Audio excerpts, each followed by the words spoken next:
In making this collection, I was discharging a debt of justice. I've never concealed the fact that I regarded him as my master. Indeed, I fancy I've never written a book in which I did not quote from him. This is Pints with Jack, Season 7, Episode 39, MacDonald Month, George's Anthology, Part 2.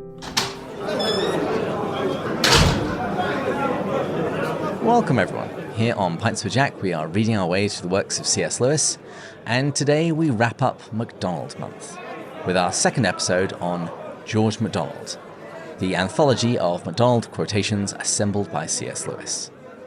And the opening quotation comes from Lewis's preface, which I discussed in the previous episode with Dr. Kirsten Jeffrey Johnson. And today, I'm wrapping up this book with the help of my regular co-hosts, Andrew and Matt. Morning, gents, and welcome to MacDonald Month. Good morning. I'm not sure how regular we are, but, you know, here we are. I've missed recording with you guys. It's been a while. It has been, and I'm excited for this because we'll talk about this a little bit later, but I just had different preconceived notions of MacDonald, and they were wrong. Yeah. Well, and in looking through the anthology, it was so much richer than the last time I looked at it. And, you know, change of life and all the rest have, I think, a lot to do with it. I also want to note, of course, that we are recording on Kristen Ditchfield Lasso's birthday. So cheers. Hey! Well, this coffee. is just so people know, this is April 12th, as this might be released later. Happy birthday. Well, it definitely will be released later. Yes. And actually, a good thing. What does that comedian say? Hey, this is a picture of me when I was younger. Every picture of you is a picture of you when you were younger. Mm-hmm. It's like when people talk about their day and they say, so I woke up. It's like, that's how every day begins. And if you were talking to me right now, it's obvious that you have. Well, I'm drinking some Earl Grey, but I also have a hazy IPA from Best Day Brewing. What are you guys drinking? Morning coffee and my usual non-alcoholic Guinness. All right. Well, I'm just slacking here. I've got my morning coffee in my Suzhou mug, a place in China called the Venice of China. Well, cheers. Cheers. Cheers.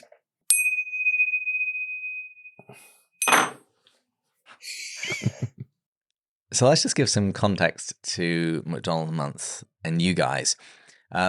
Prior to starting MacDonald Month, the only works that I'd read were this anthology and Fantastes. So what have you guys read prior to this MacDonald Month? Matt, you go first. Absolutely nothing. Okay, that was short and sweet. Yeah. Well, and so, and not only that, I mean, I've had no exposure other than the bits and pieces that I hear via Lewis. When I came into this, my preconceived notion of him just seemed like fluffy fairy tales. That's what I was expecting. But I don't really know I was expecting that because Lewis obviously would speak so highly of him. But maybe just the names, Fantastes, Princess and Goblin, these different things. It just came across as like not serious, fluffy fairy tales. Well, maybe Matt should reread Lewis's second best book, in which he strikes quite a figure at the end. Yes. Yeah, no, and there is that. You know, there are the fairy stories, and one of the things that's important to kind of understand about MacDonald, I'm sure Kirsten covered this, is that he wrote for a living. And so sometimes he's churning out books, you know, just to get a paycheck. Dickens did some of the same stuff.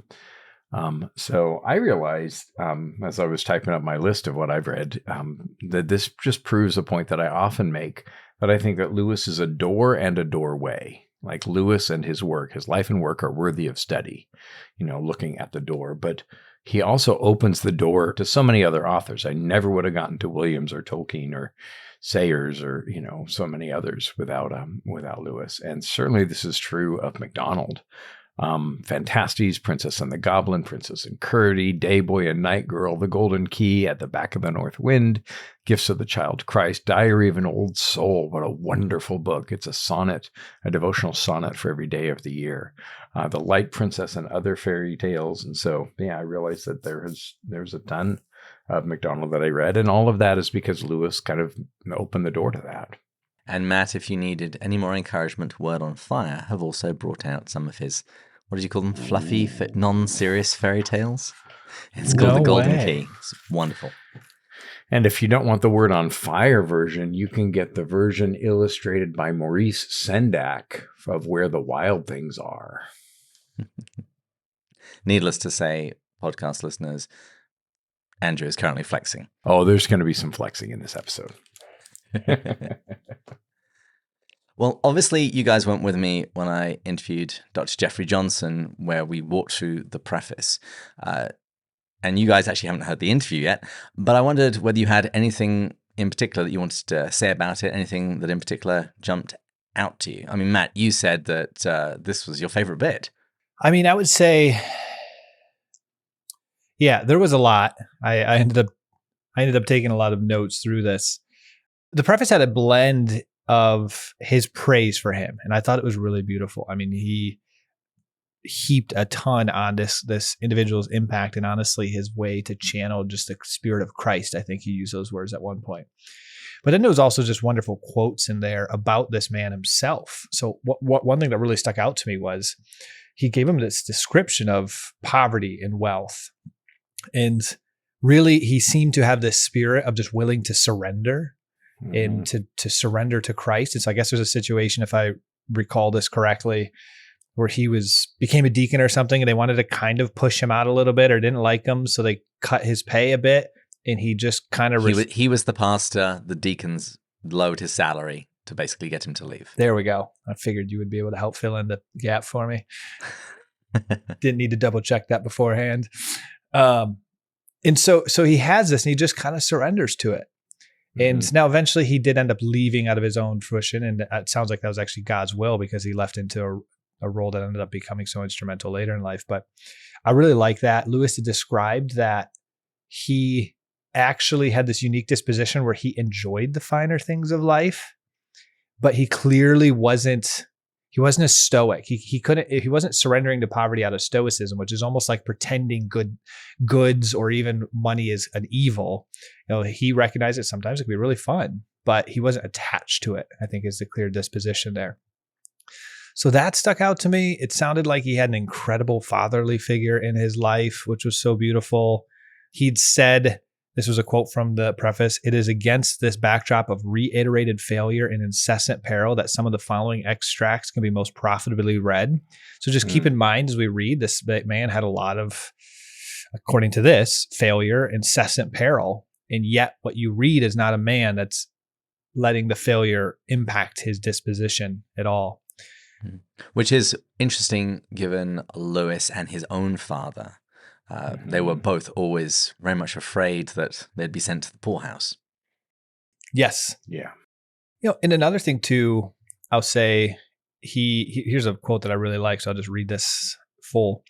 His peace of mind came not from building on the future, but from resting in what he called the holy present. His resignation to poverty was the opposite pole from that of the Stoic. He appears to have been a sunny, playful man, deeply appreciative of all really beautiful and delicious things that money can buy, and no less deeply content to do without them.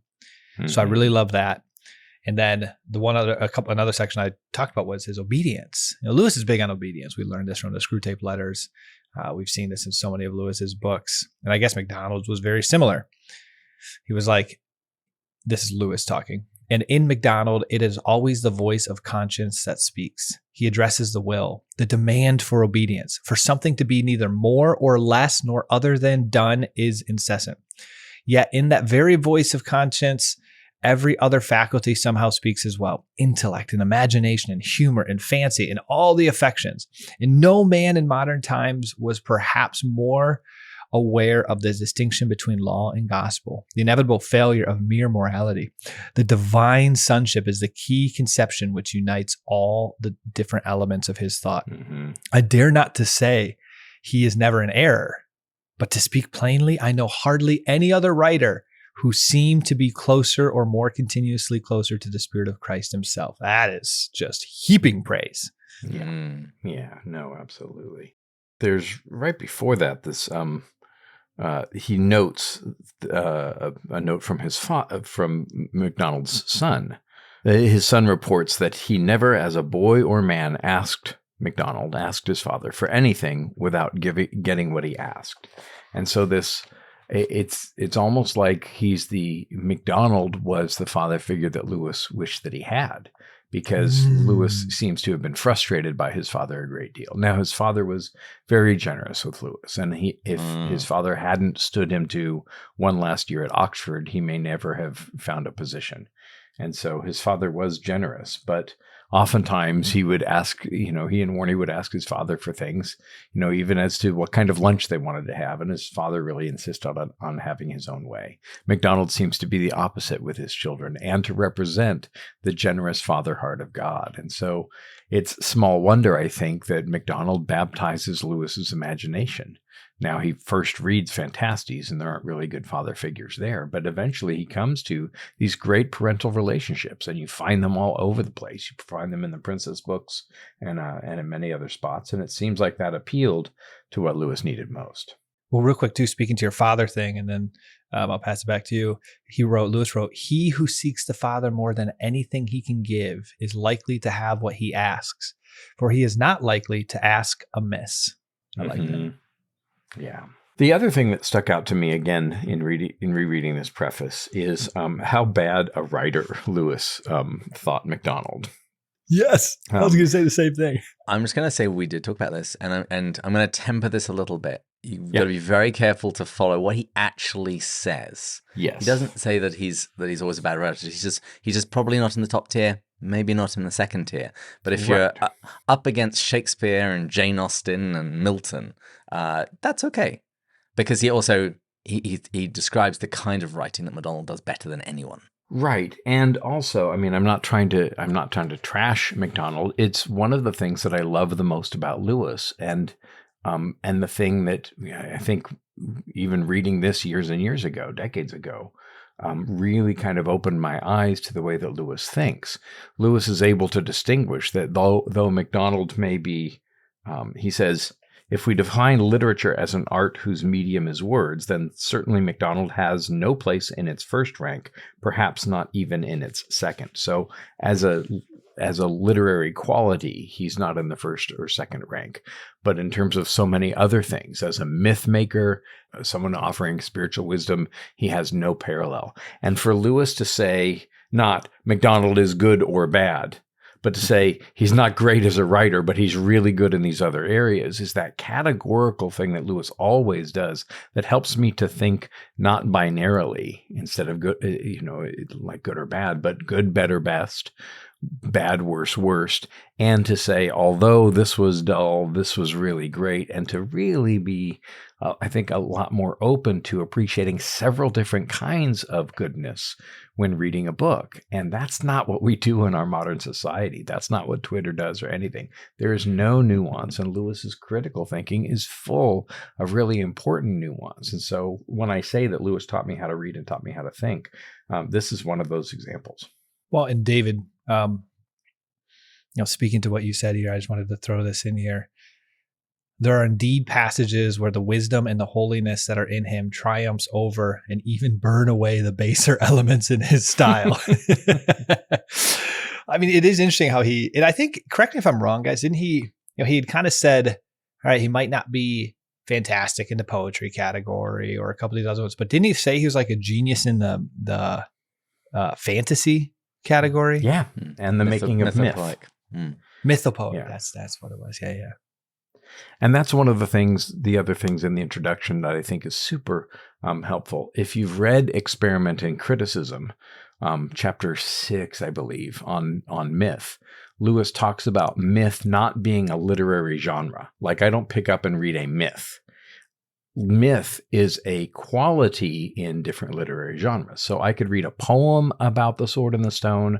I can see a movie about the sword and the stone, read a story about it, a fairy tale about it. In all of those different genres, the myth of the younger brother being able to pull the sword out of the stone is what works on us. And that's, I think, I first encountered that idea in Lewis, that that myth is a quality embedded in a genre or a type of writing. Myth isn't itself a type of writing. And he says that of course, that MacDonald is one of the great purveyors of myth. And Tolkien also. MacDonald is one of the few authors that Tolkien will give credit to. And later on, he takes it back, but that's typical Tolkien. But they both, I think, appreciated this mythic quality, and in writing their own stories that had mythic elements, I think they're, in some ways, both authors are paying a debt back to MacDonald.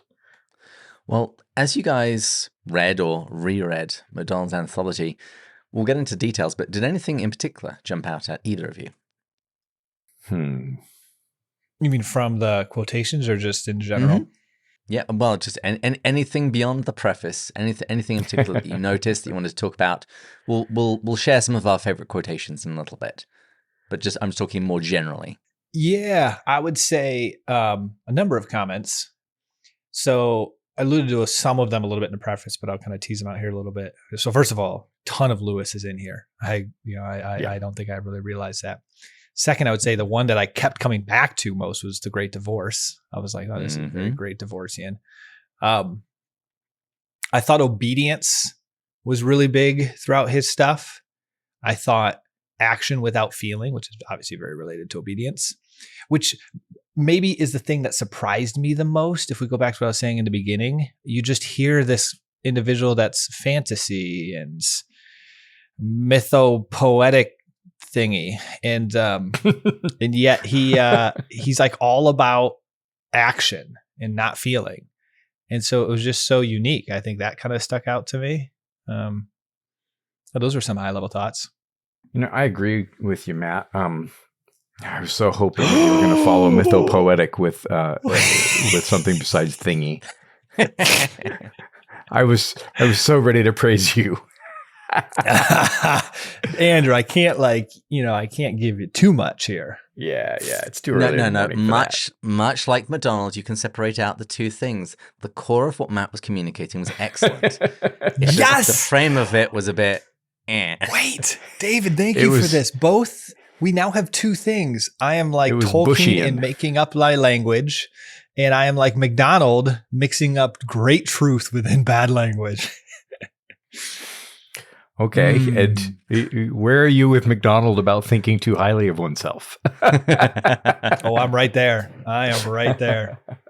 The thing that stuck out to me, and Matt, you touched on that. I've just got a list in the back of my book of how many different quotes and ideas one originally finds in MacDonald. So when Lewis says, I fancy I didn't write a book where I didn't quote, never wrote a book where I didn't quote him, it's certainly true. And I've got a whole list of some of the Till We Have Faces stuff, as I'm sure that you all noticed. And a lot of those ideas kind of come from MacDonald and live in his brain and then work themselves out in his writing. And I wonder if perhaps having them in the 46 anthology, and reading through all of MacDonald, one can only imagine what that project looked like. I mean, he writes The Great Divorce and he does the George MacDonald anthology right around the same time. But in doing it, he had to revisit MacDonald.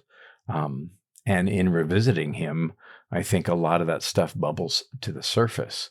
And he like typically Lewis, if there's a theme in some part of Lewis, it's going to be everywhere. And you certainly see this with MacDonald quotes, phrase after phrase, idea after idea pop up in essays and in Mere Christianity and and all the others. And so, yeah, I think master is not an overstatement. Well, in that case, let's get on to today's main activity, which is sharing some of our favorite quotations from the anthology. And just to prime the pump, I've got a selection of my favorite one-liners. All that is not God is death. People talk about special providences. I believe in the providences, but not in their speciality. The so-called special providences are no exception to the rule. They are common to all men at all moments. It is not by driving away our brother that we can be alone with God. I felt particularly seen in that one when I want everyone just to get out of my house and leave me to peace and quiet. It is by loving and not by being loved that one comes nearest to the soul of another.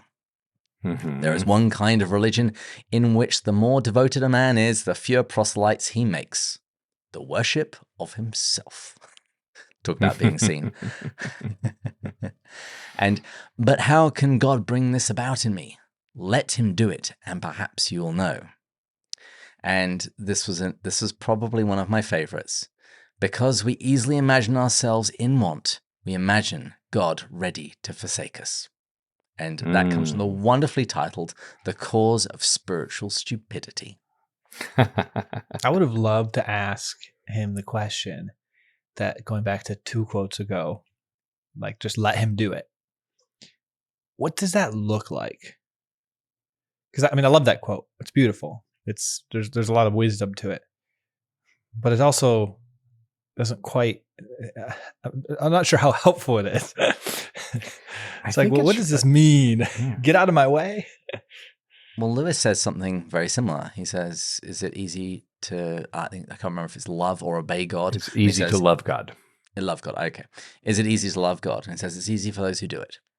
I think the point is not to over-intellectualize what that is, but just simply submitting your will to God and doing your best with it. I think that in some ways you can boil down the practice of Christian faith in the Christian in whom the Holy Spirit is awake and alive. Can be simply understood as just again and again and again all day long saying, yes, Lord, yes, yes. Thy will be done. Not me, but you, right? And Lewis says it in Mere Christianity. The chief job every day is to push back all of the desires that rush at us like wild animals, and listening to that other, stronger, quieter life, and let that life flow in, and so on all day. Not me, but you. And that's what love looks like. That's what marriage looks like. That's what ministry looks like. That's what not storming out of your job every day when you encounter nonsense. It's yes, and this too. Yes, yes, yes, yes, yes. That the Lord has not allowed these things in my life because he has forgotten about me or he's asleep at the switch.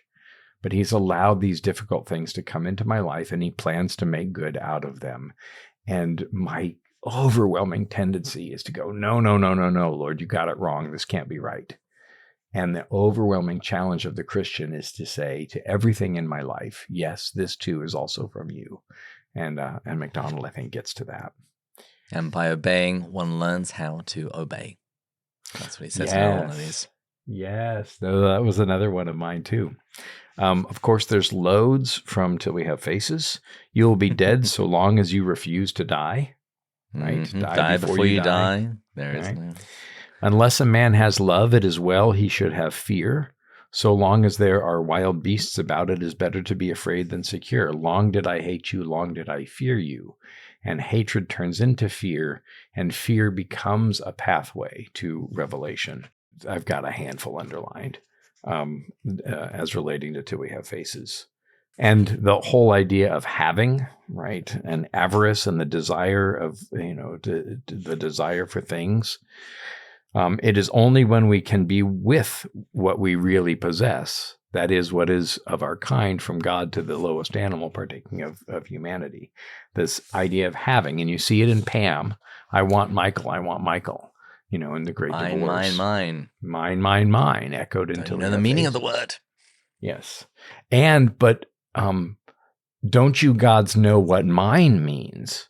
Until We Have Faces kind of gives light to what Pam means, because Pam doesn't want to possess Michael. She wants to possess her piece of Michael. And it's MacDonald who shows us that the only one who can really possess while setting free is God. And we need to follow him and love people that way.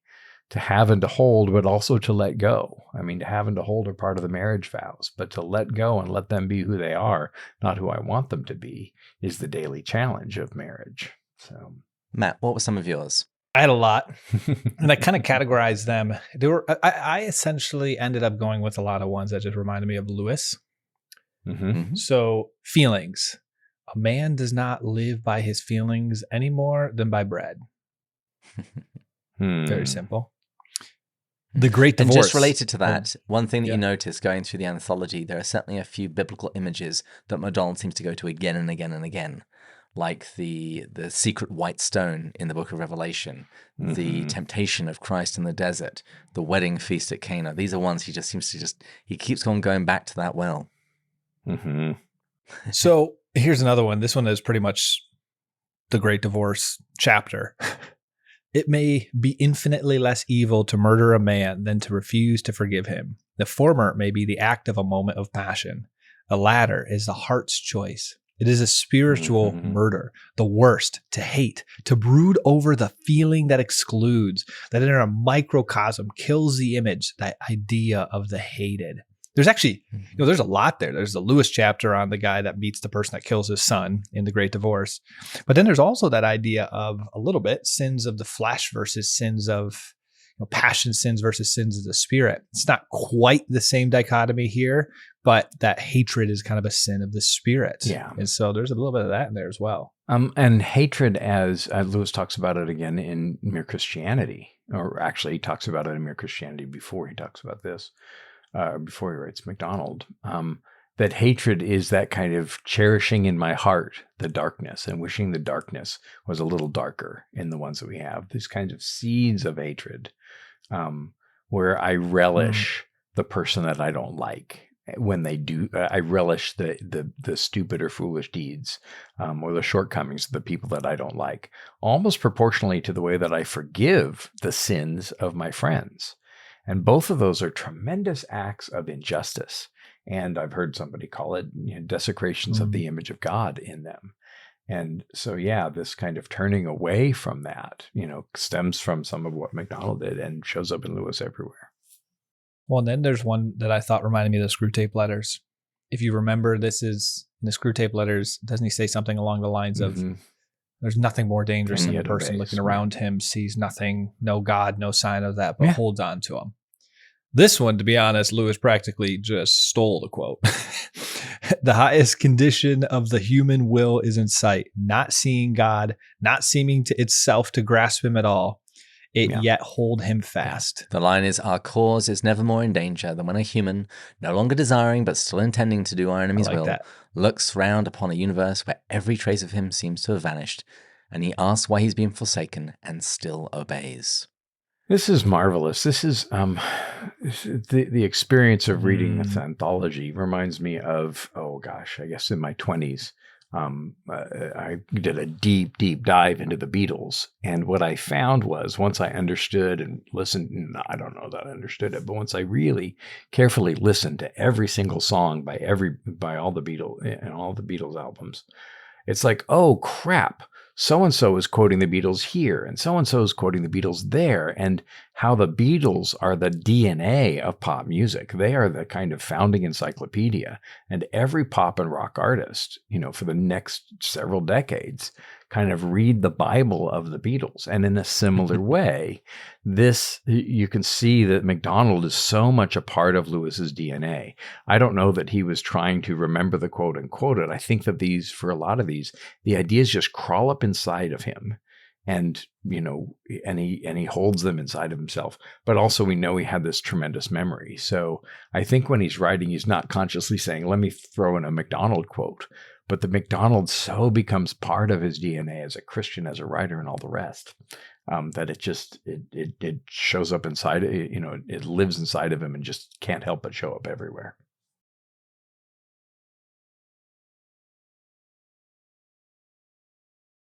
Well, the good thing, too, is Lewis practically did a blanket citation and just said, there's not a book that I haven't done that doesn't quote George MacDonald. So I do appreciate that, too. Right. Now, remember that's in 46. So there aren't a whole lot of books by then. But I think that you could probably, find that true in a lot of his later writings. Yeah, I would imagine that didn't change post 46. And then I had another one that reminded me of He Leadeth Me. A man must not choose his neighbor. He must take the neighbor that God sends him. That just reminded me of, he leadeth me doesn't talk about neighbor, but it talks about God's will. So often we try to think of what God's will is and almost like manifest it. Here's how I'm going to be God's instrument in this moment in time, rather than just taking what comes our way and recognizing God brought this, even if it's greatly different than what we thought. And when you read Paralandra, you'll find Tinadril saying, the Green Lady saying, should I not accept the wave that Malaldil sends me, right? I should say yes to whatever God sends my way. And you see a little of that in Out of the Silent Planet. Mm. And did you also notice as you were going through the quotations that MacDonald has a very similar attitude both towards nature and animals? So he says something very similar to what Lewis says in The Four Loves about what nature can be. And MacDonald talks about, he says, what idea could we have of God without the sky? Which is a wonderful idea. But also about animals. What I originally thought was Lewis's pretty unique idea about that when man is raised into God, that man himself then draws the lower creatures in as well. That idea seems to be firmly rooted in MacDonald. Absolutely. You hear it echo again in Weight of Glory. Nature is mortal. We shall outlive her. When all the suns and nebulae have passed away, each one of you will still be alive. Nature is only the image, the symbol, but it is the symbol Scripture invites me to use. We are summoned to pass in by nature, beyond her, into that splendor, which she fitfully reflects. And in quote, in capital letters, in beyond nature, we shall eat of the tree of life, which is where Phil Keaggy gets the name of his marvelous instrumental album, Beyond Nature. Currently being flexed on screen. Yes, with my name on the inside. Listeners, it's unfortunate that you don't get to see the video recordings of these. We don't have that time. It would be great if we had like a compilation reel of Andrew's flexes. I know. Reels are supposed to be short, dude. Yeah. I really liked this one, the Great Divorce kind of conforming to reality idea. There are those who in their very first seeking of it are nearer to the kingdom than many who have for years believed themselves of it. In the former, there is more of the mind of Jesus. And when he calls them, they recognize him at once and go after him. While the others examine him from head to foot and finding him not sufficiently like the Jesus of their conception, turn their backs and go to church or chapel or chamber to kneel before a vague form mingled of tradition and fancy. This made me think of the Great Divorce, obviously conforming yourself to reality. This actually made me think of The Chosen, of like Peter in the very beginning, like that first, I want to say that was the first pilot episode where he just falls to his knees when he sees Jesus instantly, versus all of the high priests and stuff that just can't quite get because it doesn't fit. Actually, it's exactly like The Chosen, the high priest that can't figure him out. There was just so much there. I loved this. Well, and it's screw tape too, right? Make sure that his image of God is like some big bearded man at the top right corner of his room or whatever. And the preface that Lewis writes in Joy Davidman's copy of The Great Divorce, there are 3 images that I must continually forsake and replace with better ones. My image of God, my image of my neighbor, and my image of myself. And so this idea of this but not this, right? Looking at all creation and saying, this also is thee, but this is not thee, right? And to see through the image to the reality behind it, and to eschew, to forsake the essential idolatry that kind of undergirds everything that we go on in society. So part of the vitriol in the political system is because we have a false image of what politics is meant to do, or what a president, should do. And we are putting in God's place what was created, and we should forsake the created for the creator. And Lewis kind of does a ton of this, but he, clearly the spiritual DNA of that is from MacDonald. And MacDonald can really be quite savage. I have a section of savage entries. For example, he says, I cannot be perfect. It is hopeless, and he does not expect it. That's a quotation. It would be more honest if he said, I do not want to be perfect. I am content to be saved. Such as he do not care for being perfect as their Father in heaven is perfect, but for being what they call saved. And he says this one as well. The things that come out of a man are they that defile him. And to get rid of them, a man must go into himself, be a convict, and scrub the floor of his cell. And this one made me chuckle. Our friends will know us then. For their joy, will it be, or their sorrow? Will their hearts sink within them when they look on the real likeness of us? Or will they rejoice to find that we were not so much to be blamed as they thought? Yeah. I really liked, this one was actually a new idea. Maybe it's in Lewis, I don't remember it, but a concept of assimilation. All wickedness tends to destroy individuality, and declining natures assimilate as they sink. Well, actually, as I read that, it is in Lewis in the reverse at the very end of Mere Christianity, where he said, go to Christ and you'll be given your true self, which is, I guess, the reverse of wickedness. So no, he does have the wickedness as well. Sameness is to be found most among those most natural men, not among those who surrender to Christ. How monotonously alike all the great tyrants and conquerors have been. How gloriously different are the saints.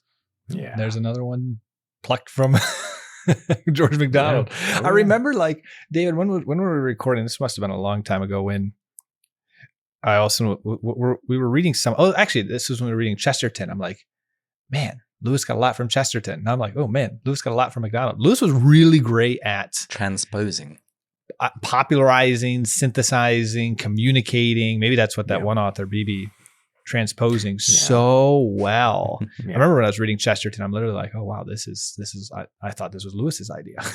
I think synthesizing is a good word. It's to have the same thesis, right?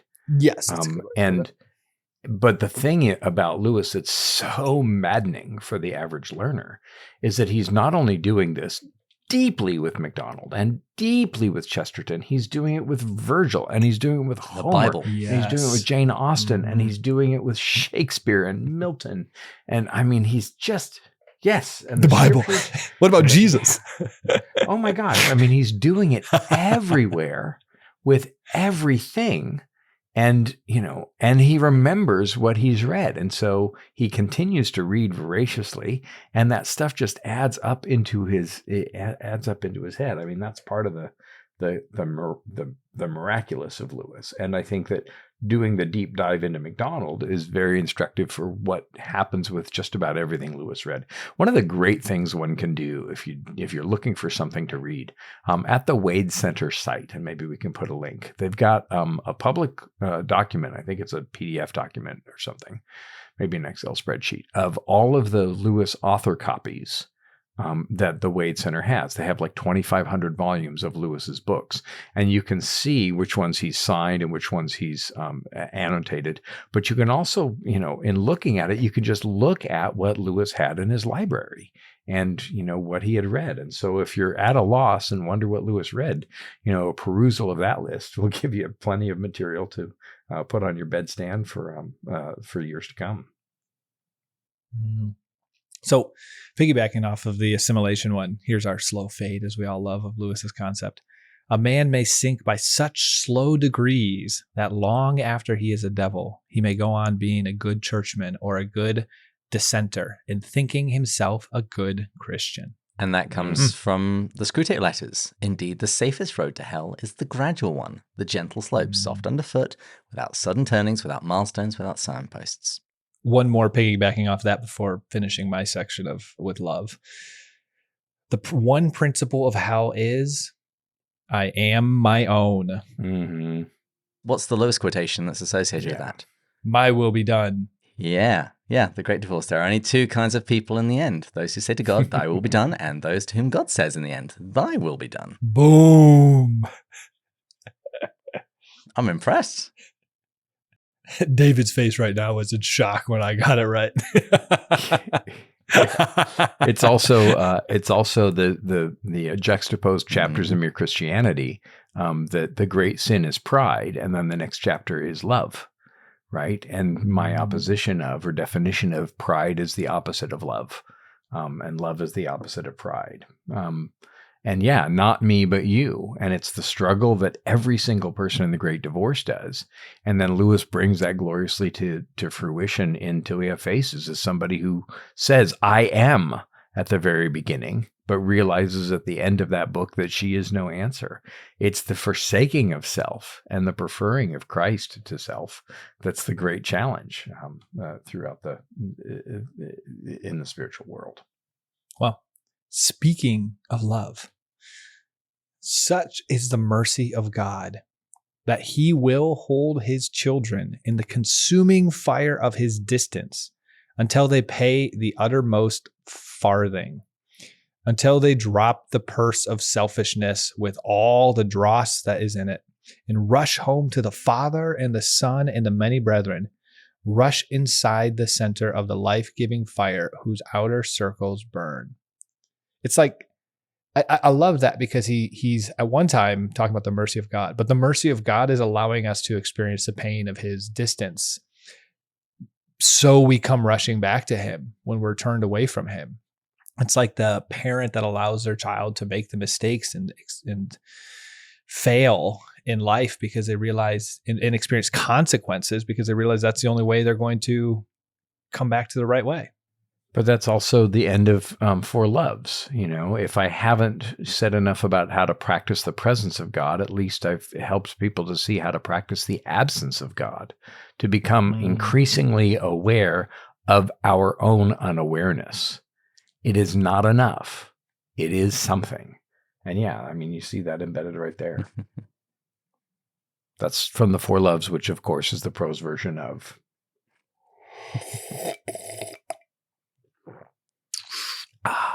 Well, one thing that I was going to point out is that there were quite a few things that I saw would be very personal to Lewis.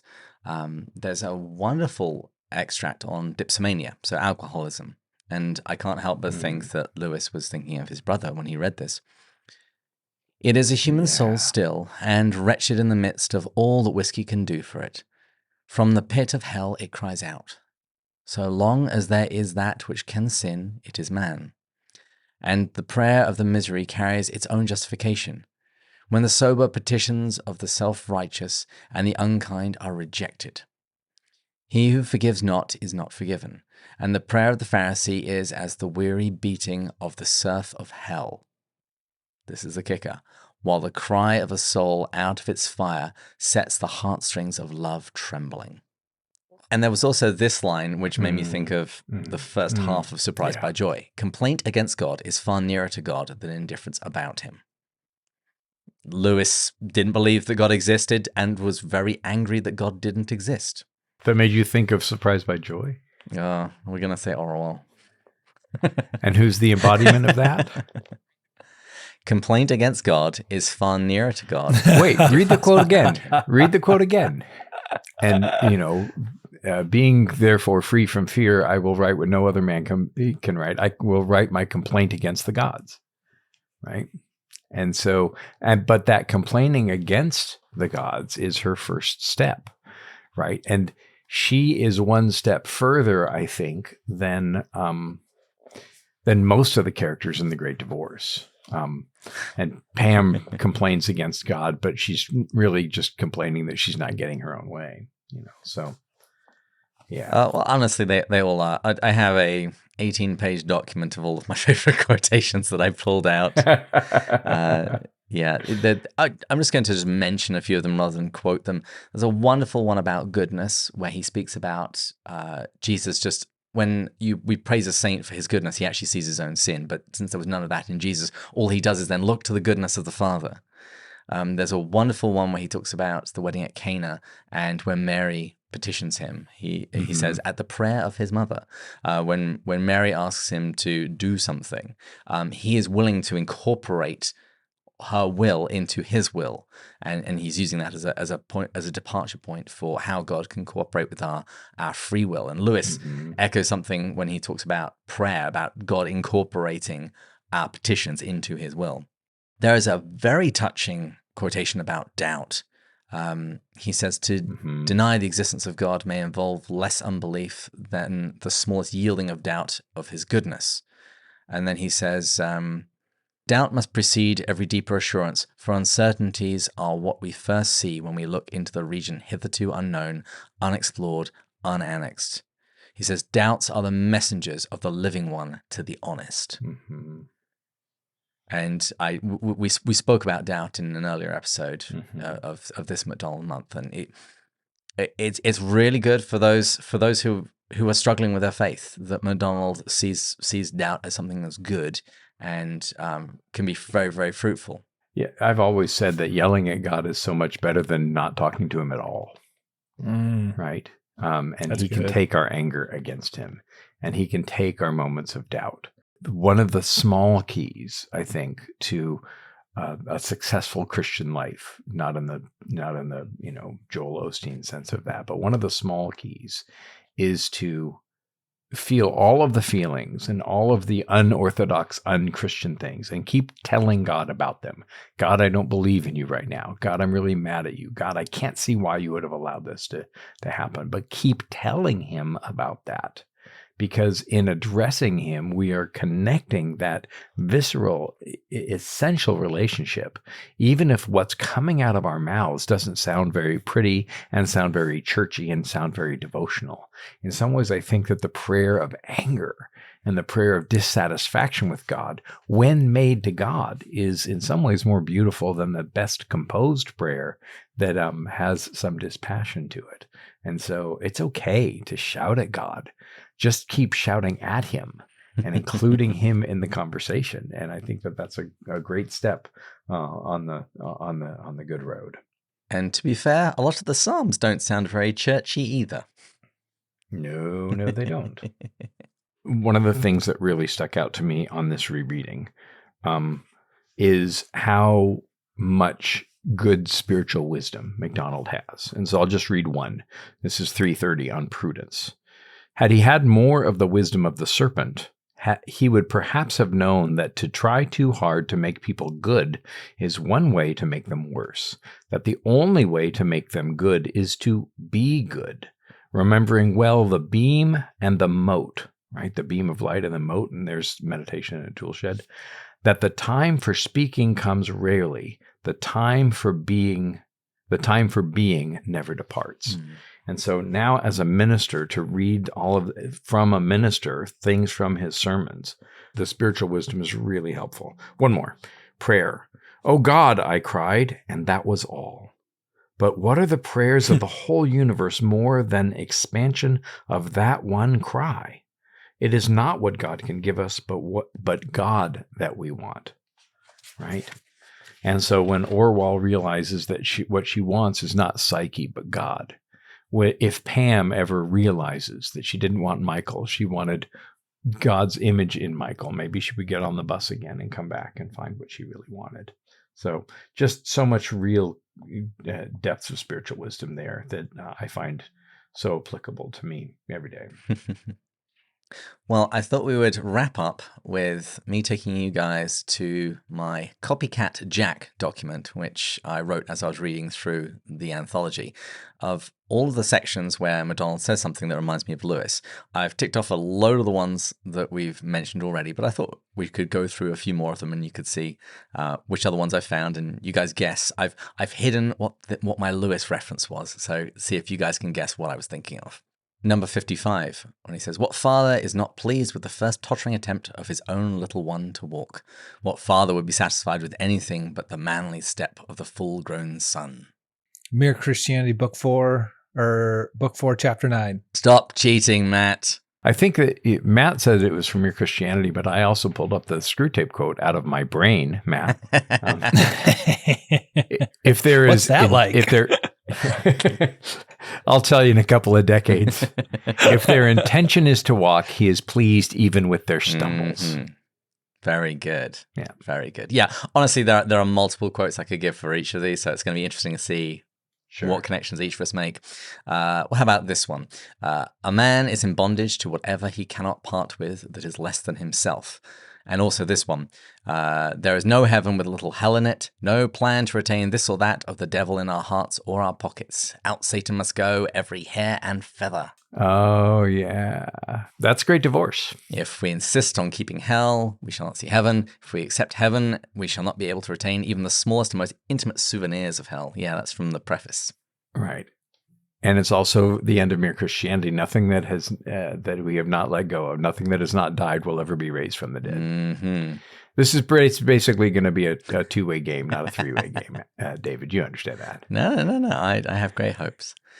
How about this one? It's from number 130. Man finds it hard to get what he wants because he does not want the best. God finds it hard to give because he would give the best, and man does not want it.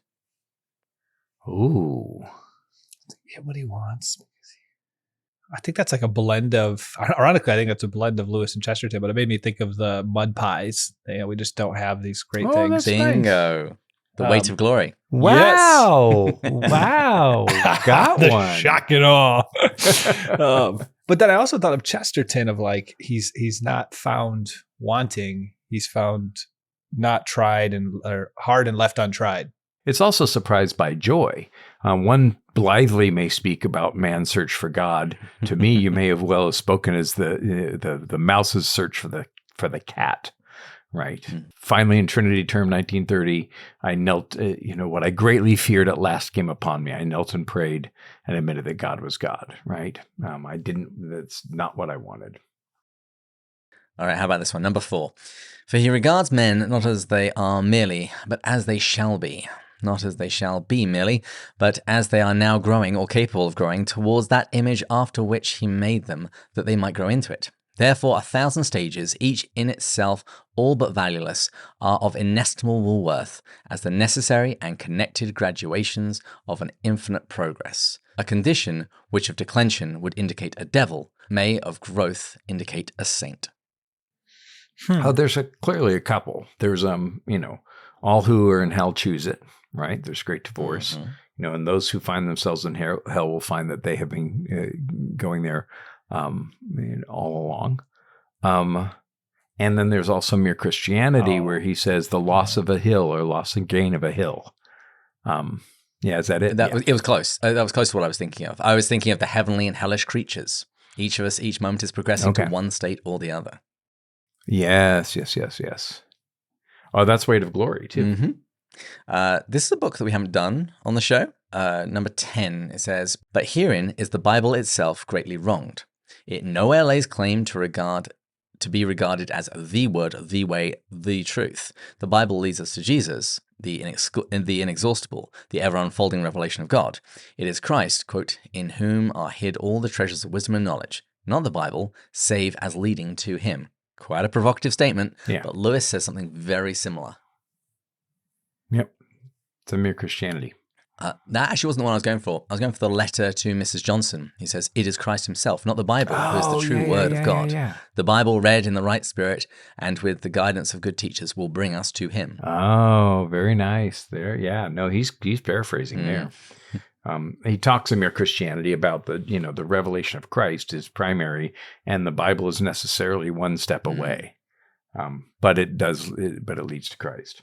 So then number 62, he says, when a man is one with God, what should he do but live forever? When a man is one with God. Okay, I'm going to reveal it.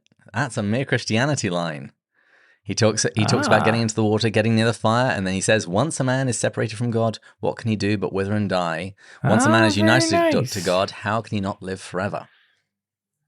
Yeah, I would never have got that. And that's again that waterfall image that comes up so often.